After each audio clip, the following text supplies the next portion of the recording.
Welcome to the Rugby Obsession Deep Dive. Our mission today is pretty laser-focused. We are unpacking the significant and, frankly, staggering overhaul of the France squad. Fabien Galthie has acted decisively after that heavy loss to the Springboks. This feels like a crucial pivot point, and we have all the details on who is in, who is out, and what it all means for the Fiji Test match. It really does. And if you are dedicated to this kind of in-depth rugby strategy, make sure you hit that subscribe button to Rugby Obsession right now. You really don't want to miss any of our discussions. It's a crucial pivot, for sure. The changes, you can tell they're a direct, almost visceral reaction to that 32-17 defeat at the Stade de France. Right. But it's the way they lost that I think has forced his hand. Explain that. What was it about the context? So remember, the Bleus were leading 14-13 at halftime.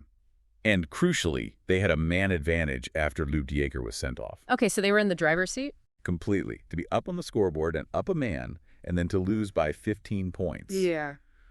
That just points to a fundamental breakdown. Control, structure, it all just vanished. A second-half collapse? Galthie couldn't ignore that. No way. Ouch.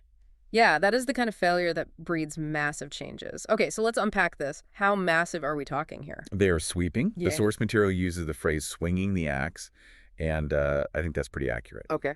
Across the 23-man squad for Fiji, there are 11 personnel changes in total. 11. Wow. Yeah. And to break that down, it's 6 changes to the starting 15, and then another 5 completely new faces on the bench. So this isn't just tinkering. No, not at all. This is a full 50% change in the impact players. It tells you Galthie is demanding a specific high-intensity performance, not just a win. A profound statement. All right, let's jump into the backline, maybe starting with where he hasn't panicked. Where's the continuity? The sources confirm that deadly back 3 is retained, which makes perfect sense. Thomas Ramos is still at 15, Damien Penaud at 14, and Louis Bielbiari holds on to 11. And that's smart.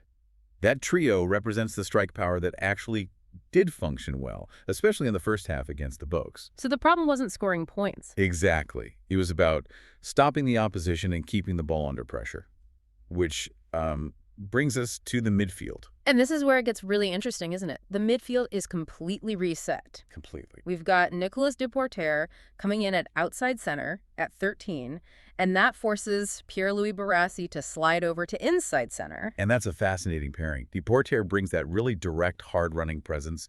Barassi is, a bit slicker with his distribution. So maybe Galthie is looking for more brute force to break that Fijian line. I think so. A more explosive, maybe less intricate style of attack. And this pivot in the midfield, it brings us to the biggest headline of all. Last weekend's captain, Gaël Fickou, is dropped from the 23 entirely. What is the magnitude of that? Dropping your captain, your defensive linchpin, just straight out of the squad. It's seismic. It really is. Fickou isn't just a leader, he's the defensive general. Right. To drop him completely, not even keep him on the bench for experience, that's Galthie using accountability as a tactical weapon. It tells the whole squad that nobody is safe. A massive shift. Okay, moving on to the halfbacks. Another unsmith there. Yeah, Romain Nedimac keeps his spot at 10, which is no surprise. Of course. But he's now partnered by Maxime Lucu at scrum half. And Nolan Legaric is out of the wider squad completely. Why Lucu pace?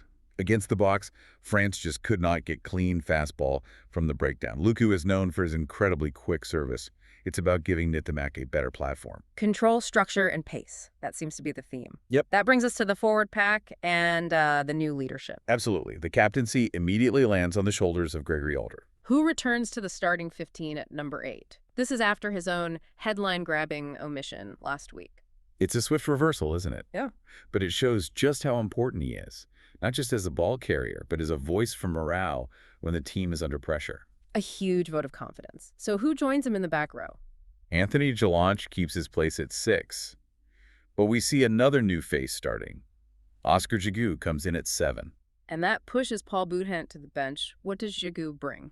He's a specialist breakdown presence, a fetcher. You need that against Fiji, who just thrive on turnovers and chaos. Galthie wants someone to slow their ball down. A fascinating shift from just raw power to specialized work rate. What about the engine room? Another big return. Charles Ollivon is back in the second row, joining Emmanuel Mifo. And Ollivon offers more than just size, right? Oh, for sure. He's a brilliant line-out jumper, which they desperately need.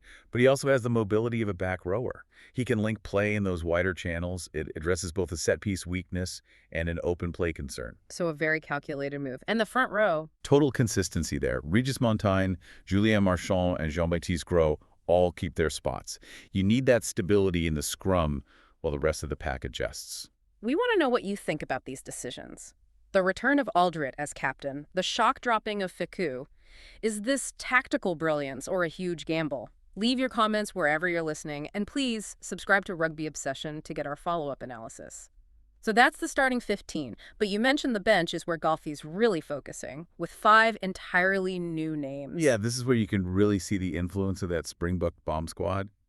Galthie saw South Africa finish stronger, and he is determined not to let that happen again. So who are the new faces? Okay, so you have Maxime Lamothe at hooker, Rodrigue Nady at loose head, and Thomas Leclayette at tight head. That's a whole new front row ready to bring raw power in the last 20 minutes. And in the backs? We have Baptiste Chanot, who is an electric young scrum half, perfect for exploiting tired defenses. A real impact player. Exactly. And Emilien Gaëtan, who can cover the midfield or back three. They join familiar faces like Tafa Fenua, Oradu, and of course the benched Boudhend. It's serious depth. So it's not just rotational depth, it's situational. That's the perfect way to put it. Janot and Gaëtan are there to inject pace when Fiji starts to tire. Galthie is aiming for an aggressive finish. Something that was completely missing last week. Excellent point. And for everyone planning to tune in, let's just confirm the match details. Right. The match is on Saturday, November 15th at the Stade de France. And the kickoff. It's 21.10 local time, so that'll be 20.10 in the UK. And for anyone interested, the referee is Christophe Ridley from the RFU. Okay, so let's try and wrap this up. What does this all mean? The return of Alldritt, the dropping of Fickou, all this new bench talent. It feels like a massive reaction. It is. It's Galthie forcing an immediate reset of the team's entire mindset. Not just the tactics. No, it's about expectation management. He feels the talent is there, but the application wasn't. Dropping your captain sends the clearest message possible about the standard required. The big question is, can this new-look team gel instantly? That's it. So what results do you think this dramatically overhauled team will deliver on Saturday? It's a huge question for them to answer. If you enjoyed diving deep into Galthie's high-stakes strategy and you want all the post-match fallout, subscribe now to Rugby Obsession. Thank you for listening to the Rugby Obsession Deep Dive, and we'll look forward to you listening to our next episode.